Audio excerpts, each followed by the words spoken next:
If you're looking to future-proof your motherboard, the X870 lineup might be the one for you. So let's take a look at GIGABYTE's X870 Elite with Wi-Fi 7, who is also today's sponsor. This motherboard gets me very excited because it supports AMD's Zen 5 processors, like this Ryzen 7 9800 X3D. It has the AM5 socket and supports DDR5 RAM. Straight out of the box, it feels very beefy, which is a good thing. GIGABYTE have put a lot of time designing this because aesthetically it looks very premium, and if you can't tell visually, you'll definitely know when you hold it. My urge to switch from Intel is increasing. I've been an Intel fanboy for 10 years, and that's hanging by the thread. Now let me know in the comments what you guys think, either if you're team AMD or team Intel, and if you are Intel, what keeps you staying at Intel? Anyway, that's enough for my rant. As a PC builder, one feature I can appreciate is the easy latch system, because look how easy it is to put an M.2 drive. No more screws, you just tilt the mechanism and you can put it on and off. The CMOS is located on the bottom right, which is nice if you want to easily reset it, because a lot of the motherboards put it directly behind the GPU, making it annoying to reset. In terms of power connections, on the top it has two 8-pin CPU ports, which is quite standard for the X motherboards, alongside the 24-pin ATX power connector. There's also 4 DIMM slots, which supports dual channel DDR5 RAM. You can also go up to 8,000 megatransfers per second and support up to 256 gig. For storage, there are plenty of M.2 slots. 3 are PCIe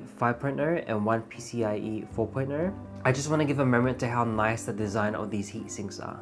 The main M.2 has its own heatsink, while the other 3 have a single plate. For PCIe slots, there's a total of 3, 1 PCIe 5.0 X16, 1 PCIe 4.0 X4, and 1 PCIe 3.0 X2. The main PCIe slot is reinforced, which is nice to see since graphics cards are getting pretty bulky these days. If you look closely at the back of the motherboard, there's extra support, which is the ultra durable PCIe armor. Those little details add up and help, which I can appreciate. On the right side of the board, there's something I haven't seen on other motherboards, and it's this sensor panel link. Connects via HDMI cable. This is great for enthusiasts who want those mini screens to be part of their build and don't want to route a long HDMI cable towards the back of their PC. As for the rear I/O, it has a pretty good layout. 2 USB-C ports, which can both go up to 40 gigabytes a second. There's 4 USB 3.2s and another one that's USB 3.2 but Gen 2. There's another 4 USB ports, but the 2.0. This also has GIGABYTE's new Wi-Fi 7 with the easy plug.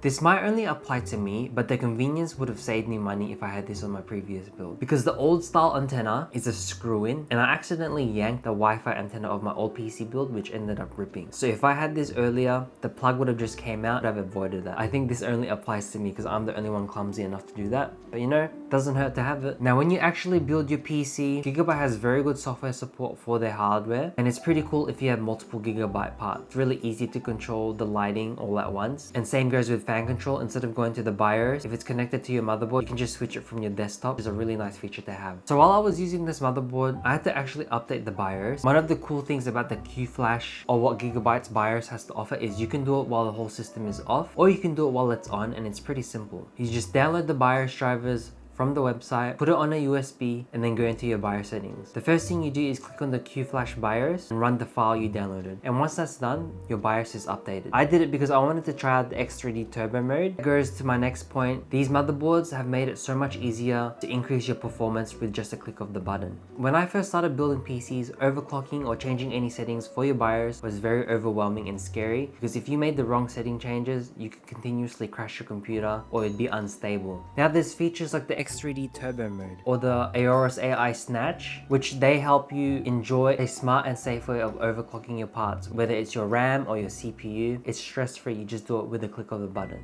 The features make it very user-friendly, and AMD motherboards generally have a good lifespan since you can just easily update the BIOS. Anyways, thank you for the support. If you enjoyed the video, drop a like, subscribe, and I'll catch you guys in the next one.